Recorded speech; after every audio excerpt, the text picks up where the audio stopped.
মেয়ের বিয়ের কেনাকাটার স্বপ্ন নিয়ে শহরে এসেছিলেন এক বাবা।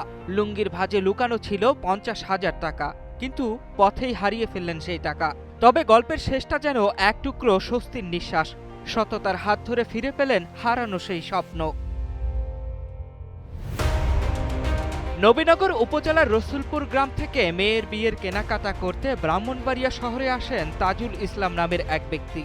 সিএনজি চালিত অটোরিকশায় করে শহরে ঢোকার পথে কাউতুলি মোড়ে তার লুঙ্গির ভাঁজ থেকে সড়কে পড়ে যায় একটি বান্ডিল, যাতে ছিল 50,000 টাকা।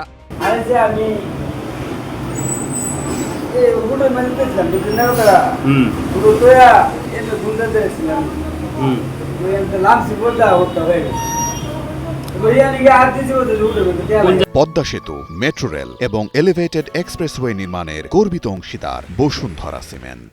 সে সময় সড়কে দায়িত্বরত ছিলেন ব্রাহ্মণবাড়িয়া সদর ট্রাফিক পুলিশের এটিএসআই নুরুল আমিন। এত টাকা দেখে তিনি দেরি না করে জানান সহকর্মীদের। এরই মধ্যে টাকার খোঁজে ছুটে আসেন তাজুল ইসলাম। উপযুক্ত প্রমাণ দেওয়ার পর তার হাতে তুলে দেওয়া হয় হারানো টাকা।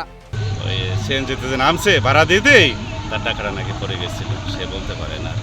তারপরে স্যার তার আরও পরিচয় নিশ্চিত হওয়ার জন্য তার আত্মীয় স্বজন কে আছে না আশেপাশে করে বললো যে আমার এখানে মেয়ের জামাই আছে।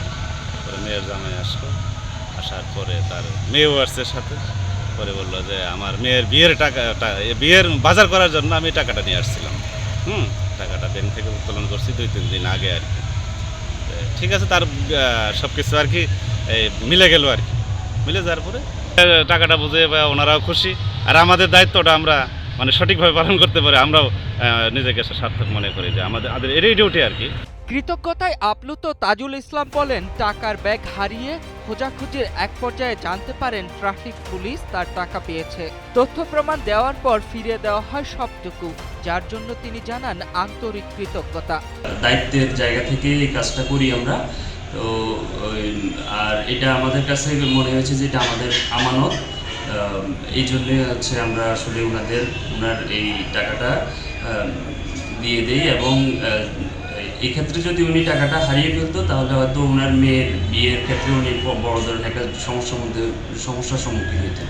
লোভের হাতছানি নয়, বরং একজন মানুষের কষ্টের টাকা ফিরিয়ে দিয়ে মানবিকতার এক ছোট্ট দৃষ্টান্ত রেখে গেলেন ব্রাহ্মণবাড়িয়া ট্রাফিক পুলিশ সদস্যরা, যা প্রমাণ করে সততাই এখনও টিকিয়ে রাখে মানুষে মানুষে বিশ্বাসের বন্ধন। Desk report, Kaler Kantho.